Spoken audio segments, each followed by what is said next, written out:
Hello friends, कैसे हैं आप सब। गुड मॉर्निंग, सुप्रभात। मैं सोमनाथ महतो आप सभी का अपने यूट्यूब चैनल एक छोटा सा प्रयास अच्छा करने की मैं स्वागत करता हूं। सक्षमता परीक्षा की बेहतर तैयारी हेतु हम आप सभी के लिए आज लेकर आए हैं पर्यावरण हम कक्षा 3। हम लोग बेसिक ग्रेड के शिक्षक हैं, यानी कि 1 से 5 के बेसिक ग्रेड के शिक्षकों के लिए पर्यावरण हम वर्ग 3, 4, 5 का बेहतरीन अध्ययन करना जरूरी है। उस इन सभी किताबों में वर्ग 3, 4 और 5 के पर्यावरण हम की किताबों में कुछ महत्वपूर्ण नोट्स तैयार किए गए हैं। तो आज प्रस्तुत है कक्षा 3 का ही। यदि आप हमारे चैनल पर नए हैं तो हमारे चैनल को सब्सक्राइब करना ना भूलें। और हाँ, यदि आप पीडीएफ चाहते हैं तो आप हमें कमेंट करें। मेरा मोबाइल नंबर है 91 62 68 10 87। आप इस नंबर पर मैसेज भी कर सकते हैं और जिससे आप इसका पीडीएफ प्राप्त कर सकते हैं। चलिए शुरू करते हैं। जैसे पहला है यह चाचा की शादी। जैसे देख सकते हैं आप, मिलाइए लिखा हुआ है और इसमें मिलाना है कि जैसे नाना, मामा, चाचा, ताऊ, मौसा, फूफी। जैसे नाना क्या हो सकता है, तो नाना कौन हो सकते हैं? माँ के पिता नाना होते हैं।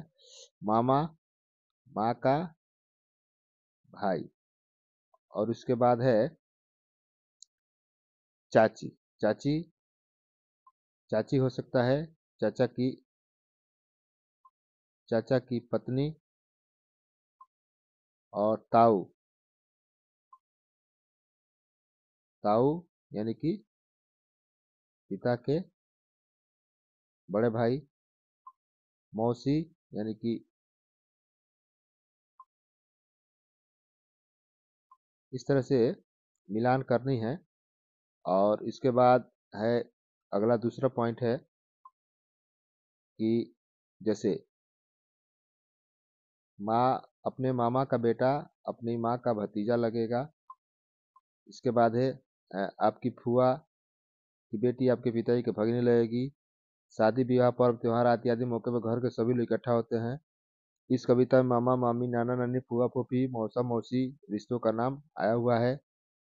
शादी विवाह, जन्मोत्सव, पूजा पाठ, पर्व त्योहार, मृत्यु, दुर्घटना, इन सभी मौकों पर हमारे घर के बाहर के रिश्तेदार आते हैं। इस पहले पाठ में इतना ही नोट्स था।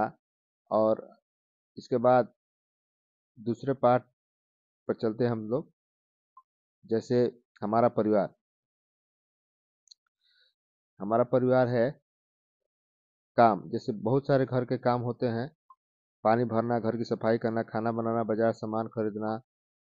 जैसे है पानी में घर सफाई, खाना बनाना, बाजार से सामान खरीदना, कपड़े धोना, जानवरों की देखभाल, नौकरी, घर के फैसले करना। ये सभी हर परिवार के घरों में हर कोई, सबके जिम्मे। ये ऐसा नहीं है कि कोई एक ही व्यक्ति काम करता हो, सभी सब लोग अलग अलग काम करते हैं।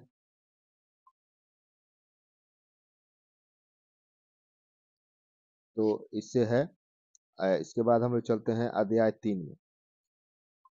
जैसे है अध्याय 3 में जो जीव जंतु की दुनिया पर अध्याय 3 है। जो जीव मांस खाते हैं उसे मांसाहारी कहते हैं। जो जीव मांस नहीं खाते उसे शाकाहारी कहते हैं। जो जीव मांस और साग सब्जी दोनों खाते हैं उसे सर्वाहारी कहते हैं। शाकाहारी जीव मांस शाकाहारी जीव पेड़ पौधे से अपना भोजन प्राप्त करते हैं। अगला है एक कविता दिया हुआ था, काली काली मैं मतवाली करती रहती हूँ जुगाली। इसका यह हो सकता है भैंस। हरे हरे है पंख मेरे, लाल मेरी चोंच का रंग। यह हो सकता है तोता। टेढ़ा मेढ़ा चलता हूँ, झाड़ बिल में रहता हूँ। यह सांप। गोल गोल में जाल बनाती, छोटे जीव को उलझाती मकड़ी। ऐसे ऐसे जीव का नाम लिखिए जिनके पूंछ होते हैं। बहुत सारे जीव हैं जिनके पूंछ होते हैं। और उसके बाद है ऐसे जीवों के नाम लिखिए जो छेड़ने पर काटते हैं। और ऐसे जिन सभी बहुत सारे जीव हैं जिनको आप छेड़िएगा तो काटेंगे ही। जैसे सांप, बिच्छू, मच्छर, तोता, चुचुंदर, छिपकली। चार पैर वाले जानवर, गाय, बैल, भैंस, बकरी, सुअर। दो पैर वाले तीन जानवर, मनुष्य, तोता, कबूतर, कौआ। बिना पैर वाले तीन जीव, सांप, केचुआ, जोक। जुगाली करने वाले 4 जानवर जो जुगाली करते हैं: गाय, भैंस, बैल, बकरी। जीभ से पानी पीने वाले जानवर: कुत्ता, बिल्ली, सांप। जीभ से भोजन पकड़ने वाले: मेढक, छिपकली, मछली। चलने वाले जानवर: छिपकली, तिलचट्टा। चलने वाले जानवर जैसे हैं यहाँ पे छिपकली, तिलचट्टा, अधिकांशतः सभी जानवर तो चलते ही हैं। इसके बाद है उड़ने वाले जानवर: कौवा, कबूतर, गील, बाज, तितर। तैरने वाले जानवर: सांप, मछली, कछुआ, हंस। खुदक कर चलने वाले जानवर जैसे देख सकते हैं: मेढक, तोड़, गिलहरी, गो, टिड्डा। रेंग कर चलने वाले जानवर: सांप, मछली, जोंक, कछुआ। ये पार्ट 3 में था। अब चलते हैं पार्ट 4 में। मांसाहारी पक्षियों के चोंच छोटी और हुक की तरह होती है, जैसे चील, गीद, बाज। जो मांस खाने वाले मांसाहारी पक्षी होते हैं उनकी चोंच काफी नुकीली टेढ़ी भी होती है, हुक की तरह होती है। इसके बाद है दूसरा, कीचड़ से कीड़ा और अन्य छोटे जीव पकड़ने वाले पक्षियों की चोंच लंबी और सुई जैसी होती है, जैसे बगुला। अगला है, कुछ पक्षियों की चोंच में निष्पादन प्रणाली पाई जाती है, यानी कि छानने की प्रणाली होती है, जैसे बतख, फ्लेमिंगो। ये जो जीव हैं अपने भोज पदार्थ को कीचड़ से अलग कर देते हैं। अगला है, तोता की चोंच घुमावदार होती है, जो उसे कुतरने में मदद करता है। अगला पार्ट पर हम चलते हैं, पार्ट 5। पेड़ पौधों से दोस्ती, जैसे मजबूत तने वाले पौधे: सागवान, शीशम, बरगद, नीम, पीपल, जामुन। कोमल तने वाले पौधे: केला, सहजन, गुलाब, तुलसी, चना, पालक सॉरी। ऐसे पौधे जिनके फल हम खाते हैं: गाजर, आम, जामुन, कटहल। ऐसे पौधे जिनके हम फल नहीं खाते हैं: पीपल, बरगद, मेहंदी, कनैल। ऐसे पेड़ पौधे जो आपसे लंबे होते हैं: बरगद, नीम, पीपल। ऐसे पेड़ पौधे जो आपके बराबर होते हैं: मक्का, कनैल। ऐसे ऐसे पेड़ पौधे जो आपसे छोटे होते हैं: गाजर, आलू। इसके बाद है अगला पार्ट। जिन सभी जो महत्वपूर्ण नोट्स को नोट किया गया है उसी को लिखा गया है, जो दिखा हमें, जो महत्वपूर्ण बातें हैं किताब में उसी को नोट्स किया गया है, जो हमारे सक्षमता परीक्षा में काम आ सकता है। इसके बाद है, पता हूँ मैं हरा भरा। इस कविता में पीपल, आम, तुलसी, पुदीना पत्तों की बात की गई है। नोक वाले पत्ते जिनके पत्ते नुकीले होते हैं: पीपल, पपीता, आम, नीम, गुलाब, सेव। गोल पत्ते: बरगद, कमल, उड़हुल, कोहड़ा, पत्ता गोभी, नेनुआ। ऐसे पत्ते जिन्हें खाया जाता है: धनिया का पत्ता, पुदीना का पत्ता, तुलसी का पत्ता, मूली का पत्ता। अगला है मेहंदी का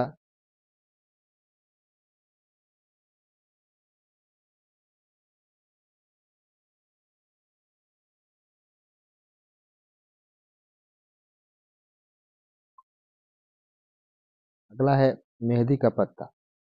बाल में लगाने काम आता है, लोग हाथों में भी लगाते हैं, हाथ में लगाया ही जाता है। अगला है सहजन का पत्ता। दर्द जगह पर सेकने, पीस कर पीते भी लोग हैं, पकौड़ी भी खाया जाता है इसका। तुलसी का पत्ता जुकाम, सर्दी, खांसी, दांत रोग इसमें इस्तेमाल किया जाता है। गेंदा का पत्ता कान दर्द से छुटकारा दिलाने में काम में आता है। नीम का पत्ता त्वचा रोग होते ब्लड प्रेशर कम करने के काम में आता है। केला का पत्ता पूजा पाठ सजावट के काम में आता है। तरह तरह के भोजन, अपने यहाँ विशेष पर्व त्योहारों पर अलग अलग तरह के भोजन बना पकवान विशेष बनता है। जैसे छठ पूजा के दिन जैसे है, छठ पूजा के दिन खीर पूरी चावल बनता है। होली के दिन पुआ पूरी बनता है। ईद के दिन सेवइयाँ बनती है। क्रिसमस के दिन केक खाया जाता है। दिवाली के दिन मिठाइयाँ खाई जाती है। कुछ खीर पूरी मीठा खाया जाता है। शनिवार के दिन खिचड़ी खाया जाता है। ये सभी पर्व त्योहार के अवसर पर इन सभी खानों को खाया जाता है। कुछ ऐसे भी भोज पदार्थ है, खाने वाली चीजें हैं जो अपने विशेष जगहों पर प्रसिद्ध है। जैसे आप देख सकते हैं, सिलाव का खाजा प्रसिद्ध है, बाढ़ का लाई, भोजपुर का लिट्टी चोखा, मिथिला का दही चूड़ा, इडली डोसा, आंध्र प्रदेश का इडली डोसा, केरल का इडली डोसा।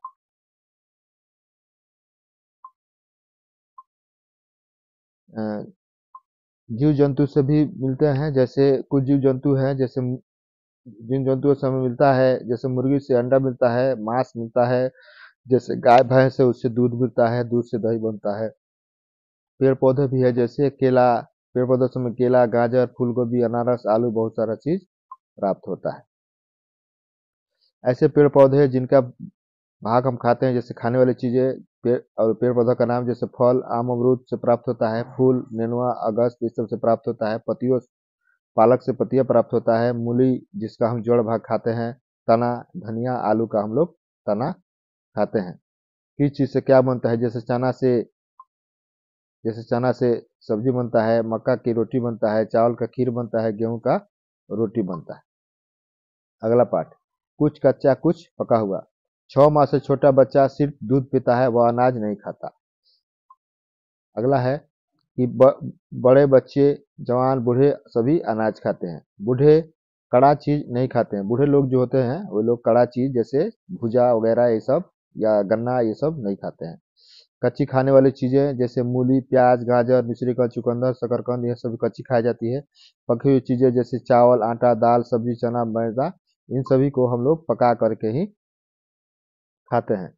जैसे कच्ची और पकाकर खाने वाली चीजें धनिया पत्ता मूली गाजर शकरकंद चुकंदर मटर ये हम लोग कच्चे भी खाते हैं और इसे पकाकर भी खाते हैं। अपने आप पकने वाली चीजें हैं जैसे आम अमरूद केला टमाटर कटहल है, ये सब अपने आप पक जाते हैं। आग से पकाकर खाई जाने वाली चीजें हैं शकरकंद टमाटर मटर चना आलू, इन्हें आग से पकाकर खाया जाता है। ये पाठ 8 में इतना ही था। अगला देखते हैं हम लोग, भूज कर खाने का सामान। सब्जी भुजिया सेवई इसे भूज कर खाया जाता है। तल कर खाने का सामान जैसे पकौड़ी पूड़ी कचौड़ी तल कर खाया जाता है। उबाल कर खाने का सामान चावल खीर दाल है इसे उबाल कर खाया जाता है। सेक कर खाया जाता है रोटी पापड़ पाव रोटी को। खाना पकाने में हमारे मदद जो आते हैं जैसे गोईठा गोईठा है कोयला है गुल लकड़ी गैस गोबर गैस पुआल मिट्टी का तेल सौर ऊर्जा बिजली सरसों का डंठल धान की भूसी इन सभी से खाना पकाने में उपयोग में काम में लाया जाता है। घर पाठ 10 में ज़्यादा कुछ नहीं था। घर को बनाने के काम में कौन कौन सामग्री जैसे ईंट सीमेंट लोहा घास भूसा लकड़ी बहुत सारी चीज़ों को घर बनाने में काम में लाया जाता है। पाठ 11 में भी कुछ ज़्यादा नहीं था। पाठ 12 में भी कुछ और कुछ नहीं था। पाठ 13 में आते हम लोग। प्रमुख दिशाएं 4 होती है उत्तर दक्षिण पूर्व पश्चिम। उसके बाद है कुल दिशाएं 10 होती है उत्तर उत्तर दक्षिण पूर्व पश्चिम। इसके बाद आते हैं उत्तर पूर्व दक्षिण पश्चिम उत्तर पश्चिम। सिर के ठीक ऊपर जिसे जेनिथ कहा जाता है और पैर के नीचे जो धरती के नीचे जिसे नादिर कहा जाता है। भारत की चारों दिशाओं में क्या क्या है, जैसे भारत की 4 दिशाओं में उत्तर में हिमालय है, दक्षिण में कन्याकुमारी या हिंद महासागर भी कह सकते हैं, पूर्व में बंगाल है और पश्चिम में अरब सागर। अध्याय 4 जल के स्रोत। नदी कुआं नहर झील तालाब नल। पृथ्वी पर 71% हिस्से में जल है। उपयोग करने योग्य जल सीमित है। खारा जल पृथ्वी पर कुल जल अर्थात 71% हिस्से के 97.5% हिस्से में खारा जल है। स्वच्छ जल और मीठा जल 2.5% ही है। और मानव और जीव जंतु के लिए जो मीठा जल हम उपयोग करते हैं जिसे भूमिगत जल भी कहा जाता है, जिसे भूमि के अंदर से चापाकल लगाकर निकाला जाता है, वह 0.03% ही है। कानपुर से दानापुर से गौरा तक पाठ अध्याय 15 है। इस पाठ में भी कुछ वाहनों के नाम लिखे गए थे जैसे पशुओं के द्वारा चलने वाले वाहन रथ टमटम बैलगाड़ी टायर टांगा। आदमी के द्वारा खींचे जाने वाला वाहन है रिक्शा ठेला। ईंधन के द्वारा चलने वाला वाहन है बस ट्रैक्टर रेलगाड़ी हवाई जहाज इत्यादि। जैसे कुछ वाहन है जैसे बैल उसमें पहिया कहला, जैसे बस में पहिया रबड़ का होता है, बैलगाड़ी में लकड़ी का, रेलगाड़ी में लोहे का, टमटम में भी लकड़ी का। दो पहिया वाले वाहन साइकिल स्कूटर मोटरसाइकिल टमटम बैलगाड़ी। 3 पहिया वाले वाहन auto rickshaw rickshaw e rickshaw, आजकल ई रिक्शा चल रहा है, 3 पहिया वाला ही वाहन है। 4 पहिया वाला वाहन बस कार मारुति बोलेरो। 6 पहिया वाला वाहन बस और ट्रक भी आता है और 6 पहिया से अधिक वाला वाहन रेलगाड़ी आता है। चिट्ठी। अगला पाठ है चिट्ठी। संदेश को पहुंचाने के लिए चिट्ठियों के अलावा हम लोग तार मोबाइल फोन ईमेल का उपयोग करते हैं। और पाठ 17 में तरह तरह कपड़े ज़्यादा नहीं था। 18 में कुछ नहीं था। और पाठ 19 में भी कोशिश करके देख ले यह इस बताया गया था, जो जो लोग देख नहीं पाते उनको पढ़ने के लिए विशेष प्रकार की लिपि है, उसे ब्रेल लिपि कहते हैं। ब्रेल लिपि में पढ़ने के लिए और लिखने के लिए अक्षरों को उभार कर बिंदु के रूप में लिखा जाता है। पाठ 20। मिट्टी के मिट्टी के बर्तन बनाने वालों को मिट्टी के बर्तन बनाने वालों को यहाँ पर कुम्हार होना चाहिए, कुम्हार कहते हैं। और लोहा के औजार बनाने वालों को लोहार कहते हैं। इतना ही था इस वर्ग 3 की पर्यावरण हम किताब में। यदि आपको इस नोट्स चाहिए तो आप हमें हमारे मोबाइल नंबर पर व्हाट्सएप करें, सिर्फ व्हाट्सएप करें, कॉल नहीं करें, आपको यह नोट्स उपलब्ध करा दिया जाएगा। आप सभी को यह नोट्स कैसे लगे हमें कमेंट जरूर करें। धन्यवाद।